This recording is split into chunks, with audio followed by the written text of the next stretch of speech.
Remember Gary Kasparov? For several decades, he was the #1 chess player in the world. He became the youngest world champion at only 22. Most experts consider him the greatest grandmaster in chess history. Not long ago, Kasparov posted a cartoon to his Facebook page. It showed Democratic presidential candidate Bernie Sanders in a baseball cap that said, "Make America Grease Again."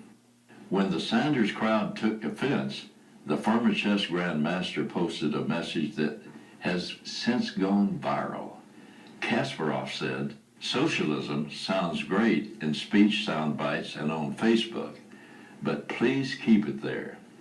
In practice, it corrodes not only the economy, but the human spirit itself, and the ambition and achievement that made modern capitalism possible and brought billions of people out of poverty. Talking about socialism is a huge luxury, a luxury that was paid for by the successes of capitalism." Kasparov understands socialism from a perspective most Americans can't imagine. He grew up in a socialist country, the Soviet Union. He saw the hunger, pain, fear, and brutality of a socialist system from the inside. He saw the forced secularization of a society, the war on Christ and Christianity. He saw the worth and dignity of the individual reduced to nothing in favor of the glory of the state. For these reasons, the word socialist was anathema in American politics for decades. Even those who believed in socialist principles adamantly denied it when confronted. All that has changed with the election cycle. Two presidential candidates remain on the Democratic side. One of them was not a Democrat until he began running for Democratic presidential nomination. But several recent national polls show socialist Vermont Senator Bernie Sanders virtually tied with the former Secretary of State Hillary Clinton. It remains extremely unlikely that he will be able to overcome Secretary Clinton's delegate lead, but it is astonishing to see him doing so well. In a recent article, Gary Kasparov wrote from his perspective, having grown up under socialism. A society that relies too heavily on redistributing wealth eventually runs out of wealth to redistribute. The historical record is clear. It's capitalism that brought billions of people out of poverty in the 20th century. It's socialism that enslaved them and impoverished them. Of course, Senator Sanders did not want to turn America into a totalitarian state like the one I grew up in. But it's a valuable example of the inevitable failure of a state-run economy and distribution system. Check in on Venezuela for a more recent example.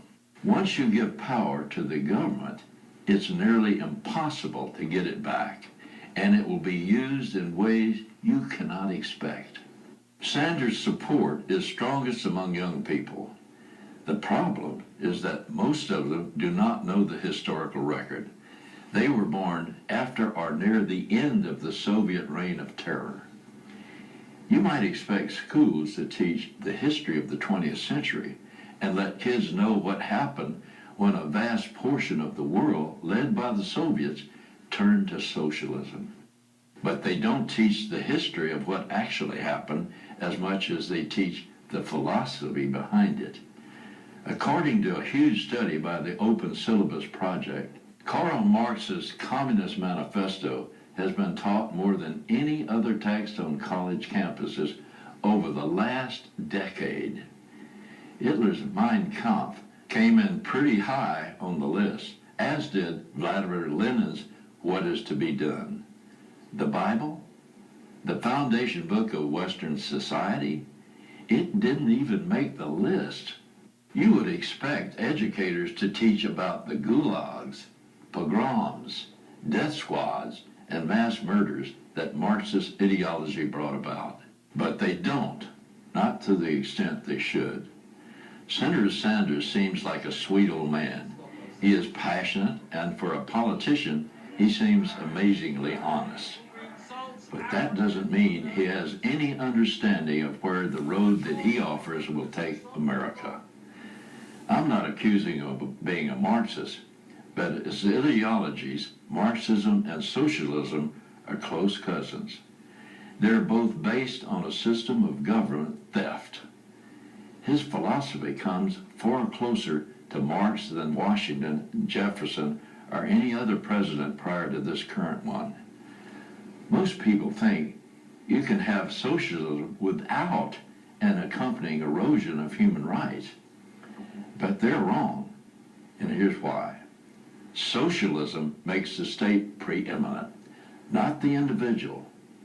When the state comes first, considerations for the individual begin to evaporate, eventually including every basic human right. This election season has been full of surprises.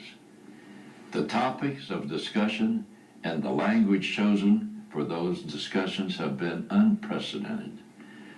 Political outsiders, Trump, Cruz, and Sanders, have succeeded far beyond expectations. But the biggest story in a campaign season full of big stories has been Bernie Sanders' success. No matter what happens from here on with the Sanders candidacy, something has changed. His success seems to signal a shift in American values and beliefs, a shift from which it will be difficult, if not impossible, to recover. To support this program,